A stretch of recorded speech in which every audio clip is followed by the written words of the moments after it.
Graça e paz a todos, passando por aqui para compartilhar um pouquinho do meu devocional aí com vocês e espero que o Espírito Santo possa falar ao coração de vocês, assim como tem falado ao meu. E eu quero deixar hoje, então, para a gente meditar junto em 2 Coríntios 9 e o versículo 10, que diz assim: E Deus, que dá a semente para semear e o pão para comer, também dará a vocês todas as sementes que vocês precisam. Ele fará com que elas cresçam e deem uma grande colheita, como resultado da generosidade de vocês. Eu estava lendo essa mensagem e o Senhor estava falando ao meu coração, como muitas vezes, né, em meio aos problemas, em meio às dificuldades, nós oramos pedindo ao Senhor uma solução, pedindo ao Senhor um milagre, e o quanto que nós muitas vezes queremos que Deus faça esse milagre sozinho, né?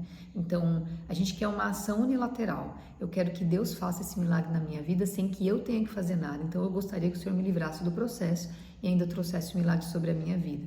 E o que a gente vê, na maioria das vezes, né, é que Deus ele sempre pede um movimento da nossa parte. Então, Jesus falou para Pedro, para que ele falou venha, né, quando ele andou sobre as águas.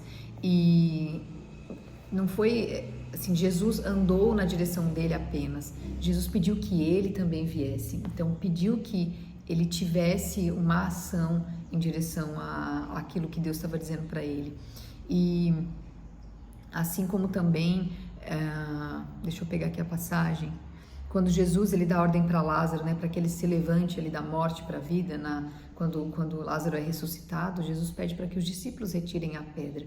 Então, Deus ele tem muito a oferecer para nós, assim como a gente viu aqui na passagem, que ele dá a semente, que ele vai fazer com que essa semente cresça, ele vai proporcionar para a gente uma grande colheita, mas para que isso aconteça a gente tem que plantar, a gente tem que semear. E não sei se vocês já passaram por essa situação, mas eu já passei por momentos assim de ir na igreja muito sedenta de ouvir a palavra de Deus, muito sedenta de ouvir Deus falar comigo, e parecia que Deus não falava, ia de novo, e aquela sensação de que Deus não falava, e de repente assim, por que Deus se calou na minha vida? Parece que Deus está calado, parece que Deus não está falando comigo. O que está acontecendo que Deus não está falando comigo? Né? E teve um determinado momento assim que o Espírito Santo tocou no meu coração, né? Assim, de que adianta eu ir lá na igreja e Deus falar comigo naquele momento, encher o meu coração de alegria, eu me renovar, me encher da presença do Senhor e na segunda-feira eu estar vazia de novo. E por que eu estaria vazia de novo? Porque a gente precisa de relacionamento com Deus, a gente precisa ler a Bíblia para conhecer a Deus. Se a gente não ler a Bíblia, a gente não orar, a gente não tem como se relacionar com Ele. Então é como se eu estivesse num momento de muita dor e eu fosse lá no pronto-socorro e o médico me desse um remedinho para a dor e eu voltasse para minha casa. Né? Isso resolve o meu problema? Não resolve o meu problema. Né? Isso me cura? Não vai me curar. Isso só vai aliviar a dor. E essa dor, ela tem uma razão de ser, ela tem uma razão de estar acontecendo. E se eu ficar só dando um remedinho e só aliviando a dor temporariamente, em algum momento essa dor ela vai se tornar muito maior, em que o remédio talvez não faça mais efeito.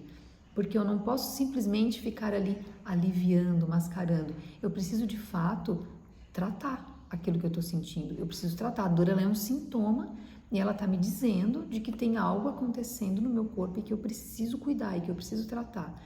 E é assim com a nossa dor, às vezes a nossa alma está gritando e a gente vai na igreja, a gente quer ouvir Deus, quer sentir a presença de Deus, mas a gente não quer se relacionar com Ele no dia a dia, a gente não quer ler a Bíblia, a gente não quer orar, a gente quer apenas aquele alívio momentâneo daquilo que a gente está sentindo. E Deus, como um Pai amoroso que Ele é, muitas vezes Ele se cala. E Ele se cala não porque Ele nos quer mal, Ele não se cala porque Ele não quer falar conosco, muito pelo contrário. Muitas vezes Ele se cala como uma forma de dizer, eu preciso que você venha a mim, mas que você venha a mim diariamente, que você fale comigo diariamente, que você se relacione comigo.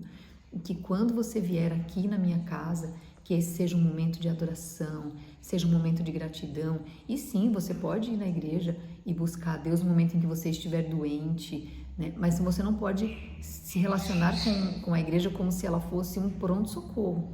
Você tem que se relacionar com ela como um hospital que seja, para você ir lá se tratar, se curar. Só que essa cura, esse tratamento, Quando você sair do hospital, ele tem que continuar.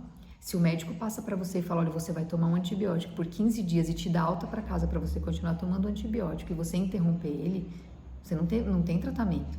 A mesma coisa é a igreja. Deus, a gente vai lá, Deus ele nos enche, ele fala conosco, a gente tem comunhão com os nossos irmãos e depois que a gente sai de lá, a gente tem que se alimentar, a gente tem que manter isso, a gente tem que manter a nossa alma viva, alimentada, firme, forte, para que quando a gente volte lá na igreja, a gente se reúna com as pessoas que têm ali a mesma comunhão que a gente, que acreditam nas mesmas coisas, que creem em Deus, que têm a mesma fé, para que a gente se fortaleça, para que a gente agradeça a Deus por aquilo que Ele tem feito na nossa vida e que Deus ali Ele possa nos encher, mas que não seja esse apenas o único momento em que Deus fale conosco e o único momento em que a gente fale com Deus. E é essa mensagem que eu gostaria de deixar para vocês hoje, que Deus Ele dá a semente para semear, né? Ele dá o pão para comer, mas Ele também dá a semente para semear. Então, o que é que o Senhor está pedindo para você fazer? Qual é a parte que cabe a você fazer, que você tem deixado, que você tem procrastinado e que você tem pedido a Deus, me livre do processo? Eu queria te dizer que Deus não vai te livrar do processo. Você precisa passar pelo processo. Deus precisa gerar em você coisas que só serão geradas com você passando pelo processo. Então, ao invés de pedir para Deus te livrar do processo, peça para que o Senhor esteja com você todos os dias durante esse processo, que pode ser muito doído, pode ser muito difícil, mas creia que o Senhor estará com você e que você será vitorioso, que você passará por esse processo e que você irá colher, você terá uma grande colheita, como diz aqui nessa passagem, como resultado da generosidade, como resultado da sua busca pela presença de Deus, como resultado do seu amor por Deus.